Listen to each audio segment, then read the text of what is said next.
There is a hadith on the authority of Ziyad bin Alaka, who said, I spoke to Hazrat Jara bin Abdullah, Razi Allah Ta'ala Anha, on the day Mughira bin Shu'bah, the ruler of Kufa, departed. And he stood up, for the sermon, and praised and glorified Allah.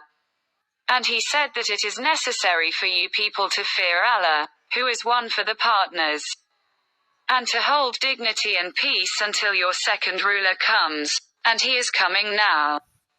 Then he said, pray for forgiveness for your former ruler because he also liked to forgive and pass away. Then he said that when I came to the service of the Holy Prophet, peace and blessings of Allah be upon him, and I said that I pledge allegiance to Islam, then you the Almighty, peace and blessings of Allah be upon him, pledged allegiance to Islam by stipulating that wishing good to every Muslim, so I pledged allegiance to him on this condition. I swear by the Lord of this mosque that, O people of Kufa, I am your well-wisher.